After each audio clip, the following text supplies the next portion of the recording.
For the nursery's family day, my husband, Gary Lane, said that he was busy at work and told our daughter, Emily Lane, and I not to participate in the event. I looked at Emily's disappointed face, my heart ached. Therefore, I decided to take Emily to the event myself. As soon as we arrived at the nursery, we saw Gary carrying a little boy in one hand and holding his childhood sweetheart, Shannon Harvey's hand in the other. They looked like a family of three and were very happy. That was until they saw me and Emily. Gary furrowed his brows a little and then let go of Shannon's hand. Don't get me wrong, Jasmine. It's not easy for Shannon to raise a child as a single mother. It's the child's 5th birthday today. She wanted him to experience some fatherly love. I looked at him meaningfully, squatted down, and held Emily's hand. Honey, say hello to Mr. Lane. Chapter 1. For the nursery's family day, my husband, Gary Lane, said that he was busy at work and told our daughter, Emily Lane, and I not to participate in the event. I looked at Emily's disappointed face, my heart ached. Therefore, I decided to take Emily to the event myself. As soon as we arrived at the nursery, we saw Gary carrying a little boy in one hand and holding his childhood sweetheart, Shannon Harvey's hand in the other. They looked like a family of three and were very happy. That was until they saw me and Emily. Gary furrowed his brows a little and then let go of Shannon's hand. Don't get me wrong, Jasmine. It's not easy for Shannon to raise a child as a single mother. It's the child's 5th birthday today. She wanted him to experience some fatherly love. I looked at him meaningfully, squatted down, and held Emily's hand. Honey, say hello to Mr. Lane. Seeing what was happening, Shannon quickly held her son's hand and said apologetically, please don't be mad, Jasmine. Gary's just doing me a favor. My child never had a father. It's his 5th birthday today, and Gary's just fulfilling his wish. I looked at her with a meaningful smile. If that's the case, since Emily and I are here, shouldn't you give Gary back to us? After all, we're the real family of three. Shannon was a little taken aback, but her son was unwilling to let Gary go. Dad, you promised to spend the day with me and Mom. The 5-year-old child glared at me with fierce eyes.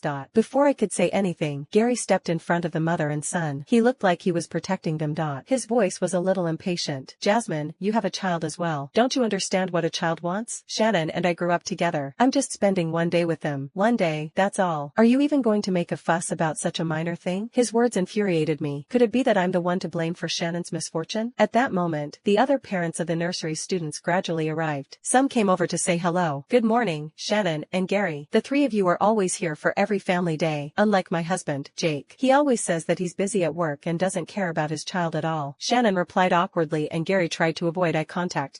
I couldn't help but ask, Gary, so this is the one day you were talking about? Gary became infuriated and grabbed my arm. Jasmine, there are a lot of people here. Let's not make a scene. He then lowered his head, looked at Emily, and said in a low voice, it's also not a good thing for Emily if you cause a scene, wouldn't you say? Emily was a little puzzled when she suddenly heard her name being mentioned. She looked around and didn't seem to know what was going on. She leaned against my leg and her hand which was holding mine was already sweating. I could sense her uneasiness, so I squatted down and patted her head. There's no need to be afraid. I'm here with you. I looked at Gary's, Shannon's, and Luke's receding figures. They were soon surrounded. Some greeted Gary with a smile in an attempt to please him. They were praising him because he was a successful businessman. He was only in his early 30s and was already the owner of a listed company worth billions of dollars. Gary was very proud of himself and was getting very cocky. As for Shannon, she looked at Gary with a glorious look on her face. Luke, who had been in Gary's arms, suddenly turned to look at me with a provocative look on his face. I couldn't help but sneer inwardly. It seems that Gary doesn't know his place anymore. I had not been to the company for quite some time due to being pregnant, but I owned 75% of the Wing Group's shares. Technically, I was the one in control of the company. Gary got to where he was because of me. Due to the fact that we were husband and wife, I gave him a manager's title. I unlocked my phone and sent a message to the company's human resources department. Joe, remove Gary from the manager's position and make an internal announcement next Monday. I then sent a message to the company's legal department. Ben, draft a divorce agreement for me and Gary. Gary, I'm the one who decides if you can depend on me or not, I said inwardly. Chapter 2. Soon, the nursery's family day event officially began.